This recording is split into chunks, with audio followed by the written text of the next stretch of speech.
ಅಮ್ಮ, ನಾನು ಊಟ ಕೊಡೋದಕ್ಕಷ್ಟೇ ಹೋಗಿದ್ದೆ. ಅದು ಅವರಿಗೂ ಗೊತ್ತು ಅಮ್ಮ.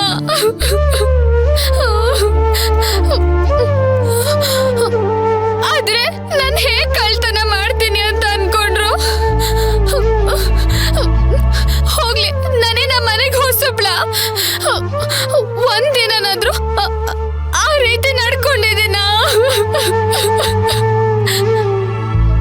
ನನ್ ಮೇಲೆ ಸುಮ್ನೆ ಹಗನ್ ಮನೆ ಹೇಗ್ ಬಿಡ್ತಾರಮ್ಮ?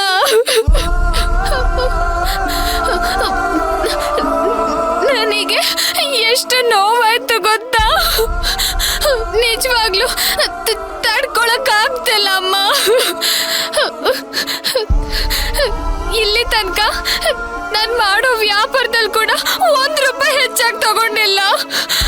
ಧರ್ಮರಾಯನ್ ಲೆಕ್ಕದ ತರ ಅಳ್ದು ತೂಗಿ ನಡ್ಕೊಳ್ಳೋ ನನಗೆ ಕಳ್ಳಿ ಅನ್ನೋ ಪಟ್ಟ ಹೇಗ್ ಕೊಟ್ರಮ್ಮ?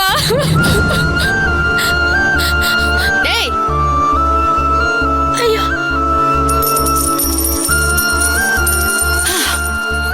ಹೇಳೆ, ಎಲ್ ಬಚ್ಚಿಟ್ಟಿದ್ಯಾ?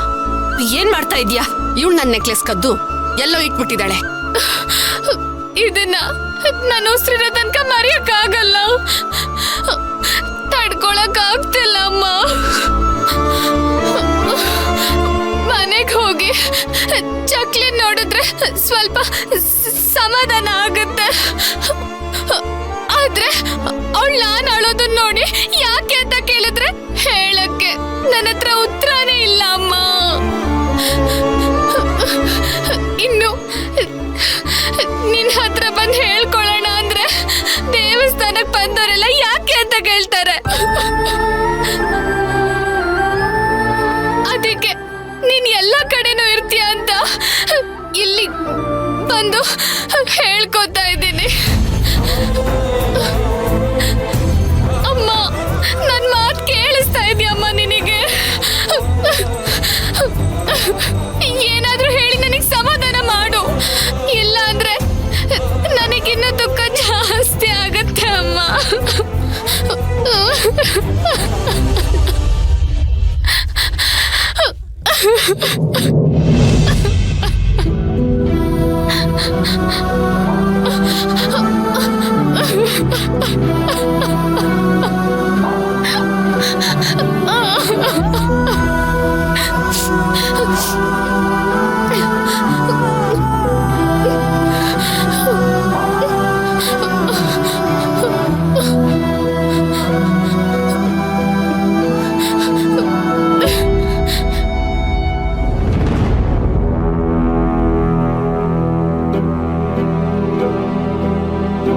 ಅಲ್ಲ, ಇಂಥ ಹುಡುಗಿಗೆ ಅಂತ ಹುಡುಗ ಅಂತ ಹೇಳೋದಕ್ ಮನ್ಸಾದ್ರೂ ಹೇಗ್ ಬರುತ್ತೆ?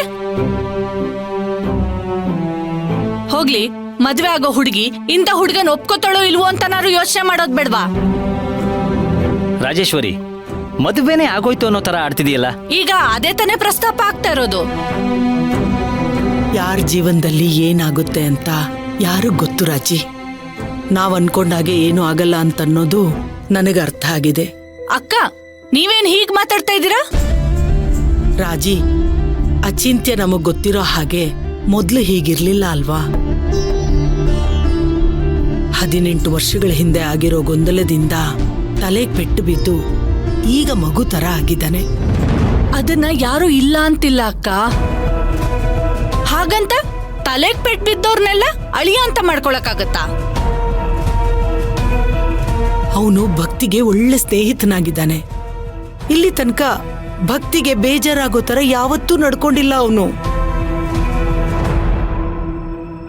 ದಾಮಿನಿ ಅಮ್ಮನವರು ಭಕ್ತಿನ ಎಷ್ಟು ಪ್ರೀತಿಸ್ತಾರೆ ಅಂದ್ರೆ. ರೀ, ಅಕ್ಕಂಗ್ ಏನ್ರಿ ಆಗಿದೆ? ಹೀಗ್ ಮಾತಾಡ್ತಾ ಇದ್ದಾರೆ. ನನಗೆ ಯಾಕೋ ಭಯ ಆಗತ್ತಪ್ಪ. ಯಾಕೆ? ಮತ್ತೆ ನಮ್ ಭಕ್ತಿನ ಚೆನ್ನಾಗ್ ನೋಡ್ಕೋತಾರೆ ಅಂದ್ ಮಾತ್ರಕ್ಕೆ ಅವಳು ಅವ್ರ ಮನೆ ಸೊಸೆ ಆಗ್ಬೇಕು ಅಂತೇನಿಲ್ವಲ್ಲ.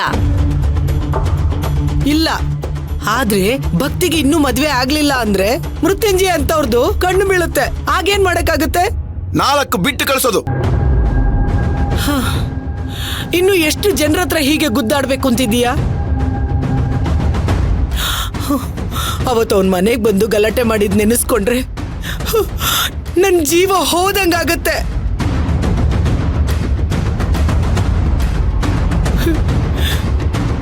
ಎಲ್ಲ ನನ್ನ ಕೈ ಮೀರಿ ಹೋಗುತ್ತೇನೋ ಅನ್ನೋ ಭಯ ಶುರು ಆಗತ್ತೆ. ಕೆಲವರು ತೊಂದ್ರೆ ಕೊಡೋದಕ್ಕೆ ಅಂತಾನೆ ಹುಟ್ಕೊಂಡಿರ್ತಾರೆ. ಅಂತವ್ರಿಗೆ ಹೆದರ್ಕೊಂಡು ನಮ್ ಪುಟ್ಟಿನ ಯಾರ್ಯಾರಿಗೋ ಮದ್ವೆ ಮಾಡ್ಕೊಡಕ್ಕಾಗಲ್ವಲ್ಲ. ಯಾಕೆ ಯಾಕೆ ರಾಜಿ ಅಚಿಂತನ್ ಬಗ್ಗೆ ಹೀಗೆಲ್ಲ ಮಾತಾಡ್ತೀಯ? ಎಷ್ಟೋ ಜನ ಹೆಣ್ಮಕ್ಳಿಗೆ ಮದುವೆ ಆದ್ಮೇಲೆ ಗಂಡನಲ್ಲಿರೋ ತೊಂದರೆಗಳು ಕಾಣುತ್ತೆ.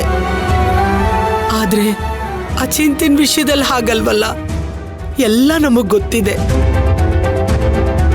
ಆ ಹುಡುಗನಿಗೆ ತಲೆಗಾಗಿದ್ ಗಾಯಕ್ಕಿಂತ ಮನಸ್ಸಿಗಾಗಿದ್ ಗಾಯನೇ ಅತಿ ಹೆಚ್ಚು ಕಡೆ.